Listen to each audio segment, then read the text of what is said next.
That was a debacle, wasn't it? What are your lingering thoughts on the disastrous showing by everything race control related?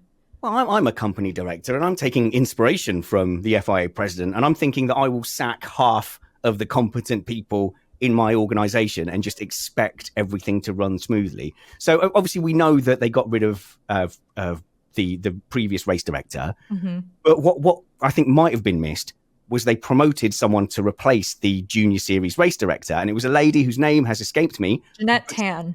She got fired without even doing an event.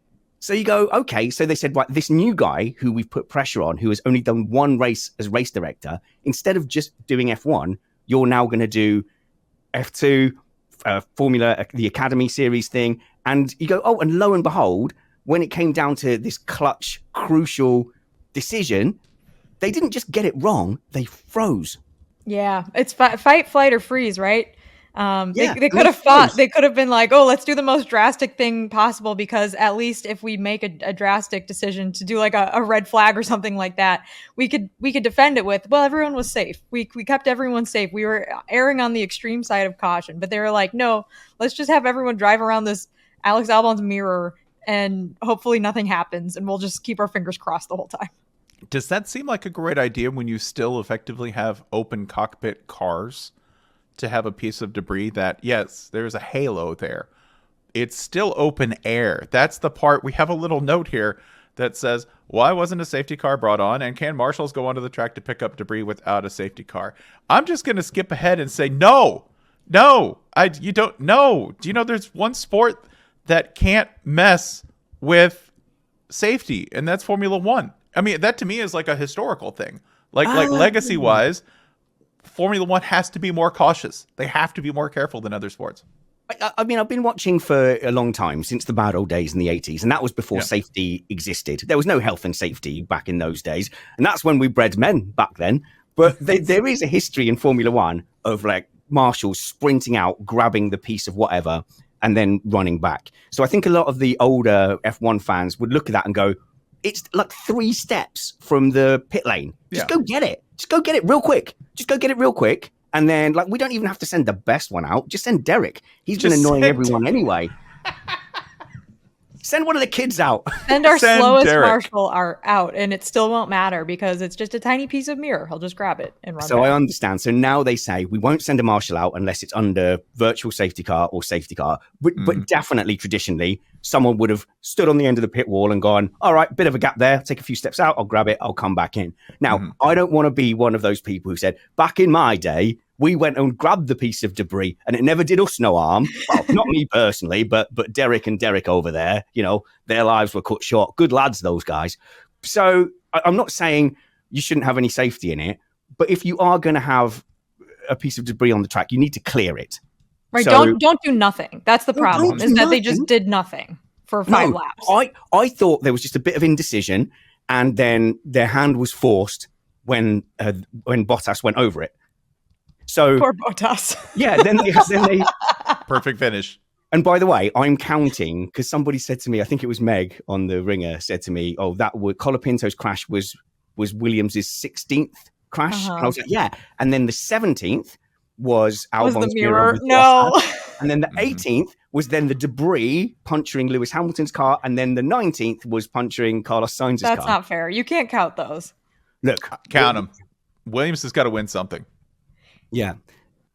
Obviously, they had to do something with the safety car then, but I thought they were just thinking about what to do and what's the best way to clear this. But in fact, their whole plan was that wing mirror was off the racing line, therefore it's not an issue, and we were just going to let it continue. But if you look at that track, there was only one place where anything interesting happened, and they were going to run the whole second stint with the one overtaking spot completely neutralized. And that is madness, and that is something that no experienced F1 race director was going to do. That is a direct result of sacking your race director with 3 races to go, with a championship still on the line. Absolute insanity. I thought that their statement afterwards too, like, almost made it worse, like you said, because they were like, yeah, this is just what we do, and there's small pieces of debris on the track. And it's like, I don't think that's true. No. No, it's always been a priority to get the debris cleared off the track. And they say, well, it's off the racing line. Well, clearly not, because we saw how many overtakes into right. turn one, and then Bottas wasn't even racing. He was just getting out of the way to obey a blue flag. So had he not gone out there, he risked a penalty from ignoring blue flags anyway. And it was just a spectacular shattering of this wing mirror. But back to what Spencer was saying, we all remember Massa still, who had a very severe head injury from, an object on the track getting flicked up and hitting his helmet. Now, I don't know what damage a wing mirror would do if it hit someone in the head, but just as a matter of course, let's get that cleared. But it was worse because they started off with a yellow flag. And so a yellow flag is, there's something to look out for. But then the double waved yellow flag is not normally for debris. A double waved yellow is normally there's a marshal on the track. We've had to get some kind of safety vehicle out, or there's a car in the barrier in the firing line of the corner. And how can you go from double waved yellow flag, which means slow down and prepare to stop, to, we're going to be okay, we'll just run the race like this, to then, oh, whoops, that was a horrible idea. But even then, Sainz had a burst tyre from that debris. So the debris scattered everywhere, nothing. Sainz got his puncher, Hamilton got the puncher. Sainz did a full lap with a puncher and still got into the pit lane, and there was no safety car. So you just go, this is madness. And it comes from the very, very top. It was an unprepared change of race director. They've sacked like 12 people. This is worse than Ninjago with his generals, when he keeps launching the generals from the volcano. I totally understood that reference. Yeah. What light can you shed onto why any of these sackings have happened? Because the head of the FIA, Mohammed Ben Sulayem, has been very don't ask me, not my problem, mind your own business about it. We have some quotes from him. There was a quote, this was the lead in a Reuters story this weekend. It says, FIA President Mohammed Ben Sulayem has told Formula One drivers to mind their own business after they asked where money from race fines was going and why senior figures had left the governing body. So he's literally just saying don't ask me about my stuff. I don't ask your teams about when you guys let people go. None of my business, none of your business. And everyone is left wanting a satisfactory answer. So normally, I'd be a bit scared of one day I'd like press access. I'd like to be not actively shunned by the grown-up journalists as well. But even the mainstream media are now going, what the hell is going on up there? And so he's coming up for re-election. There's been some questioning of specific FIA funds, and there's a weird system of patronage. So, everywhere around the world, all those little motorsport clubs that are affiliated with the FIA, they all get one vote. And so I want to keep a very careful eye on their facilities. If they suddenly get, a brand new pit box for, that despot country off into the, you go, it's not a good system. I think there's virtually no chance of him being voted out. That's the biggest issue. And he's clearly running it as a dictatorship. He wants to change the rules so that, they fired the ethics committee guy. I saw that today. Yes. I saw that there was always a good sign. Basically, any investigation revolving around the FIA has to be dictated by the president of the FIA now. That was the new decision, right, Spanners?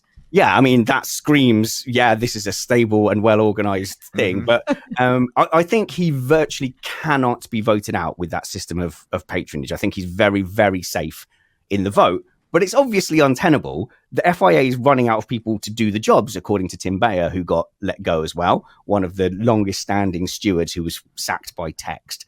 And you go, yep, that was very, very evident. So when we heard all this news of the sackings, it's not something out of the blue that this happened in Qatar. We were all saying, you can't just sack tons of people and have the event go well. And the event went awful because without that, let's say they had a one-lap safety VSC, all the people who were running real strategies would have just come in, and then you'd have had Norris chasing down Verstappen for the win. The only people who would have lost out were the people who did the crazy alternate strategy. Can you guess who did the crazy alternate strategy?